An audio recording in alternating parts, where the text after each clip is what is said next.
성도 여러분 안녕하세요. 8월 22일 토요일 아침입니다. 먼저 우리 다 같이 찬송가 449장 함께 부르시겠습니다.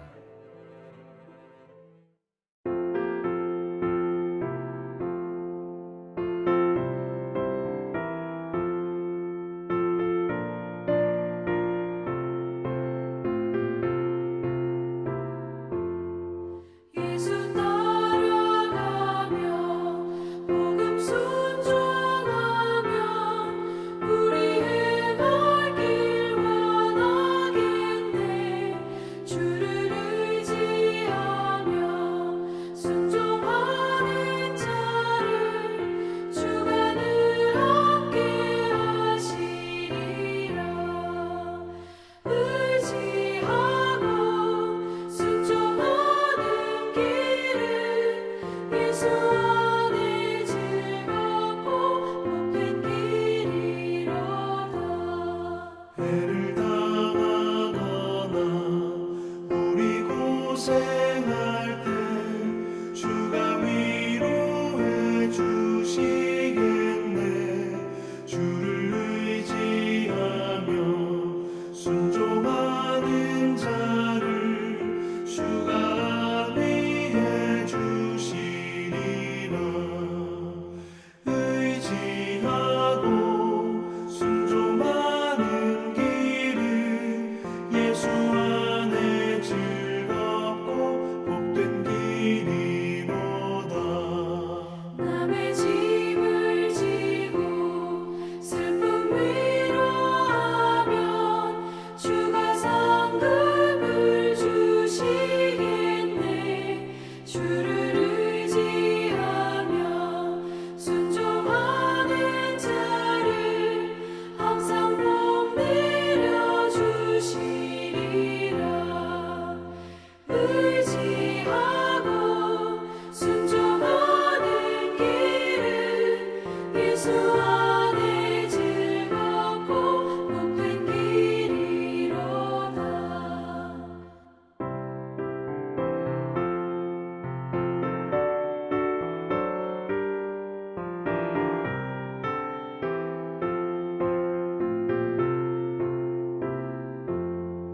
우리 받은 것을 주께 다 드리며 우리 기쁨이 넘치겠네. 주를 의지하며 순종하는 자를 은혜 풍성케 하시리라. 의지하고 순종하는 길은 예수 안에 즐겁고 복된 길이로다.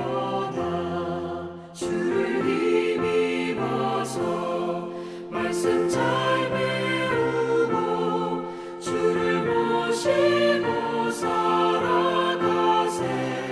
주를 의지하며 항상 순종하면 주가 사랑해 주시리라.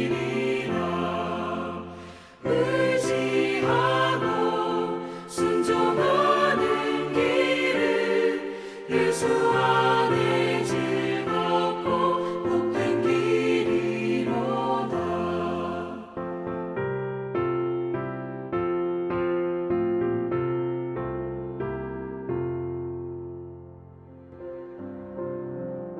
오늘 우리에게 주시는 말씀은 로마서 13장 1절부터 7절 말씀입니다. 각 사람은 위에 있는 권세들에게 복종하라. 권세는 하나님으로부터 나지 않음이 없나니 모든 권세는 다 하나님께서 정한 바라. 그러므로 권세를 거스리는 자는 하나님의 명을 거스림이니 거스르는 자들은 심판을 자취하리라. 다스리는 자들은 선한 일에 대하여 두려움이 되지 않고 악한 일에 대하여 되나니 내가 권세를 두려워하지 아니하려느냐? 선을 행하라. 그리하면 그에게 칭찬을 받으리라. 그는 하나님의 사역자가 되어 내게 선을 베푸는 자니라. 그러므로 복종하지 아니할 수 없으니 진노 때문에 할 것이 아니라 양심을 따라 할 것이라. 너희가 조세를 바치는 것도 이로 말미암음이라. 그들이 하나님의 일꾼이 되어 바로 이 일에 항상 힘쓰느니라.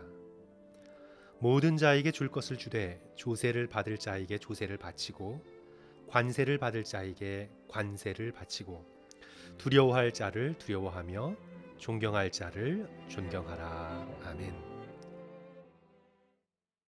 오늘의 본문 말씀은 복음으로 변화된 그리스도인이 세속 국가의 시민으로 어떻게 살아가야 하는가, 특별히 정부나 관리들의 권위에 어떤 태도를 보여야 하는가를 가르쳐주고 있는 말씀입니다. 오늘 본문이 제기하는 이 문제는 여기 미국이든지 한국이든지 지금 굉장히 뜨거운 감자, 핫포테이로입니다. 이제 코로나 확산으로 주정부와 시정부가 여러 가지 명령을 계속해서 내놓고 있죠. 마스크를 써라, 실내 영업을 하지 마라, 집에선 가족 외에 파티하지 마라, 발각되면 전기수도 다 끊어버리겠다 경고합니다. 교회도 현장 예배 드리지 마라. 이에 대하여 일부 사람들은 마스크 쓰지 않겠다고 데모하기도 하고, 또 벌금을 내더라도 나는 영업하겠다고 하고, 또 법원에 수하면서까지도 대면 예배를 하겠다고 선밸리에 있는 한 대형 교회가 앞장서고 있습니다. 한국에서도 코로나가 다시 확산되면서 정부의 지침을 따르지 않는 교회들이 타겟이 되고 있습니다. 이런 때에 오늘 이 1절의 이 말씀을 어떻게 이해해야 할까요? 각 사람은 위에 있는 권세들에게 복종하라. 권세는 하나님으로부터 나지 않음이 없나니 모든 권세는 다 하나님께서 정하신 바라. 우선 오늘 이 말씀은 그리스도인들은 권위에 대해서 기본적으로 순종적인 태도를 가져야 한다고 가르칩니다. 권위에 대해서 기본적으로 순종적인 태도를 가져야 한다. 권위하면 무조건 싫어하거나 권위하면 무조건 반항적이 되면 안 된다고 말씀하고 있습니다. 우리 하나님은 질서의 하나님이십니다. 그래서 세상을 질서로 움직이십니다. 그러기에 세상의 질서를 위해서 하나님께서는 권위를 허락하셨습니다. 권세자들을 두셨습니다. 권위의 오용이나 남용이 문제이지 권위 그 자체가 문제가 아닙니다. 권위 그 자체는 우리 인간의 삶을 위해서 반드시 필요한 겁니다. 성도 여러분, 집안에서 만약 부모의 권위가 없다고 한번 생각해 보세요.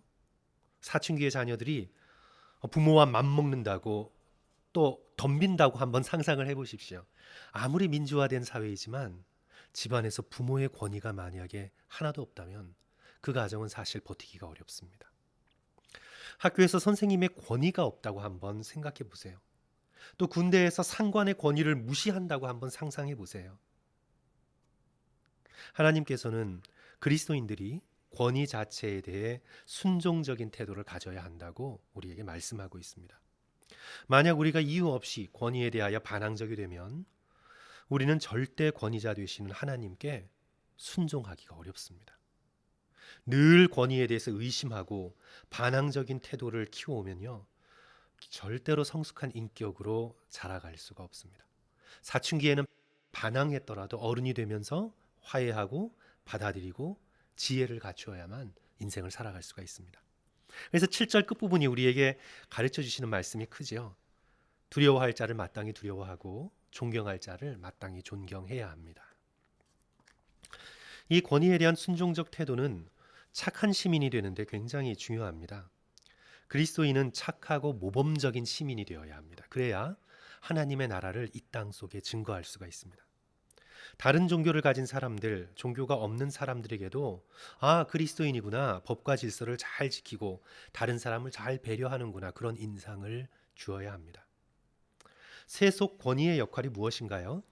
선한 일을 격려하고 악한 일을 한 사람을 벌줌으로써 사회의 질서를 유지하는 것이 세속 권리의 가장 중요한 역할이죠. 3절 끝부분이 말씀합니다. 선을 행하라. 그러면 그에게 세상의 관리에게 칭찬을 받으리라. 적용하자면 그리스도인들은 법을 잘 지켜야 합니다. 또 원칙을 따라가야 합니다. 소위 빼기나 편법을 써서 이루려 하지 말고 또 범죄에 가담하지 말고 우리가 일상에서 하는 운전도 안전을 지키면서 타인을 배려하고 또 사회의 에티켓도 가능한 한 열심으로 잘 지켜서 우리 그리스도인들은 세상 사람에게나 공무원들에게 또 권세자들에게 참 선량한 시민이구나 그렇게 여겨질 수 있도록 우리는 모범적으로 행동을 해야 할 필요가 있습니다. 이 부분이 바로 사도 바울께서 강조하고 있는 주된 말씀이에요. 그러므로 권세를 거스르는 자는 하나님의 명을 거스림이니 거스르는 자는 심판을 자취하리라. 그러니까 그리스도인들은 그 당시에 로마 사회에서 그리스도인들이 막 이제 퍼지기 시작했잖아요. 그러니까 그리스도인이라면 세상 사람들에게 거침이 되는 행동을 하지 말라. 이것이 바로 본문 말씀의 중요한 포인트입니다. 살인하지 말라, 도둑질하지 말라, 사기치지 말라 이 등등의 명령을 거스리고 그 법을 집행하는 자에게 반항하는 건 하나님의 뜻에 맞지 않습니다. 한 달 전쯤인가요? 우리는 무법천지가 될 때 세상이 얼마나 엉망진창일 수 있는지 보아왔습니다. 상점이 약탈당하고 건물에 불 지르고 폭동으로 인한 공포를 우리 동포사회가 이미 여러 차례 체험했죠. 인종차별로 인한 폭력이, 범죄로 인한 폭력이 세상에 가득할 때 이 세상은 혼돈에 빠져들고 법을 지키려는 선량한 시민들이 살아갈 수 없는 그런 사회가 됩니다. 그러므로 이 땅을 사는 그리스도인들은, 저와 여러분들은요, 기본적으로 세상 질서를 유지하려는 정부나 공권력에 협력하고 또 순종하면서 법을 잘 지키는 그런 그리스도인이 되어야 되겠습니다. 그렇다고 무조건 절대적으로 어떤 경우에나 순종하란 말인가요? 오늘 말씀이 우리에게 그건 맹종이죠. 그걸 가리키고 있지 않습니다. 그러니까 좀 확대해서 과장해서 좀 생각해 보면, 그럼 히틀러 같은 나치 정권에도 우린 순종하고 김일성과 같은 공산 정권에도 그냥 무조건 시키는 대로 하고 폴포트와 같이 수백만의 동족을 죽이는 살인마 같은 정권에도 그저 위에서 시키면 따라하라, 순종하라. 오늘 그 말씀이 이걸 우리에게 가르치나요? 아닙니다. 절대 그렇지 않습니다. 오늘 말씀은 악한 권세에도 순종하라 그렇게 말씀하고 있지 않습니다. 오늘 본문 말씀의 전제는 다스리는 자들이 악을 미워하고 선을 따른다는 걸 전제로 하고 있습니다. 우리 3절 말씀 보시면 다스리는 자들은 선한 일에 대하여 두려움이 되지 않고 악한 일에 대하여 되나니. 다시 한번 제가 3절 읽습니다.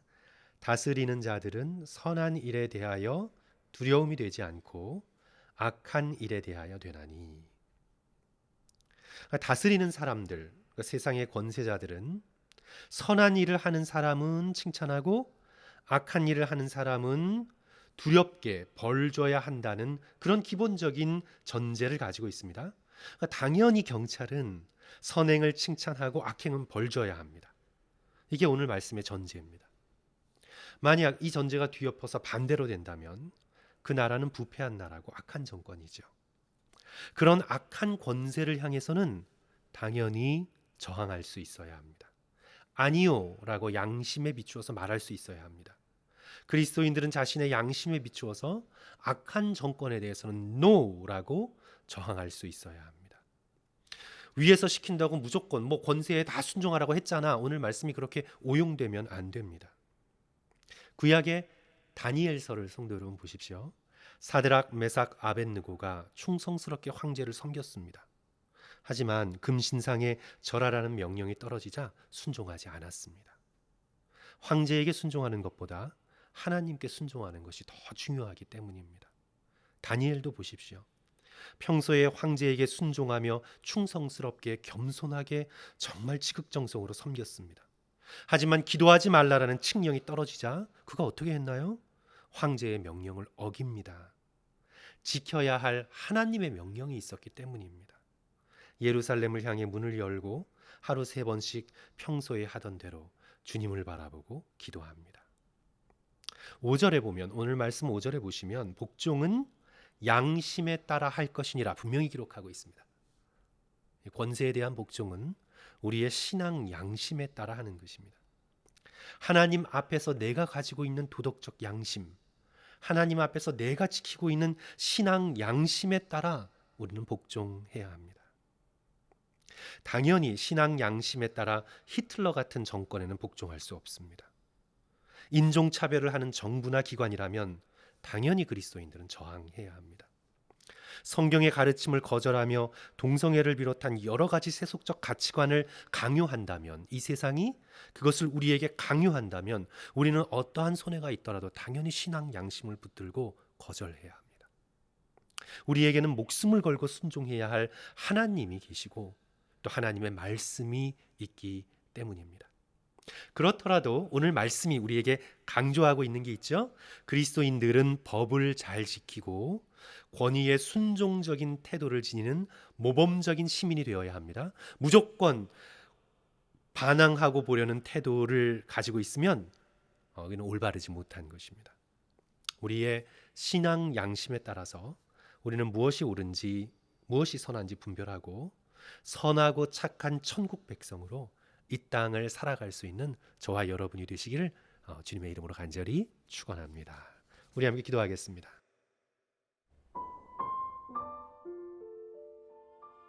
사랑해 주님 감사합니다. 우리에게 하나님의 말씀이 계셔서 이 땅 가운데에서 국가와의 관계, 또 공권력과의 관계, 또 정부와의 관계에서 우리 그리스도인들이 어떻게 처신해야 되는지 또 배울 수 있게 되었습니다. 정말 주님의 말씀은 우리의 빛이요 또 우리의 등불입니다. 오늘날처럼 이 세속화되고 있는 이 한국과 이 미국의 이 사회 속에서 우리 그리스도인들이 모본을 보일 수 있도록 도와주시고 모든 사람의 선과 모든 사람의 건강과 모든 사람의 안전을 위해서 우리 그리스도인들도 또 자발적으로 열심히 또 사회의 발전을 위해서 법을 잘 지키는 모범적인 시민이 될 수 있도록 도와주시고 그리하여 정부나 공권력이나 경찰들에게 우리 그리스도인들 또 교회들이 칭찬받고 또 존경을 받을 수 있는 그런 행동을 해나갈 수 있는 지혜를 허락하여 주시옵소서. 하지만 우리의 신앙 양심에 거슬리는 것들을 명한다거나 또 그렇게 세속적으로 흘러가는 일들에 대해서는 우리들의 손해에도 불구하고 저희들이 노라고 대답하고 또 신앙 양심을 지킬 수 있는 지혜와 용기 또한 저희들에게 허락하여 주시옵소서. 우리 성도들 코로나 바이러스의 위기 속에서도 저희들이 건강 잘 지킬 수 있도록 도와주시고 교회가 이 사회의 빛과 소금의 역할을 잘 감당할 수 있도록 지혜와 능력을 허락하여 주시옵소서. 감사드리며 예수님 이름으로 기도합니다. 아멘. 성도 여러분, 오늘 하루도 주님의 말씀 붙드시고요, 기쁘고 즐겁게 또 하루 승리하시기를 주님의 이름으로 간절히 축원합니다. 들어주셔서 감사합니다.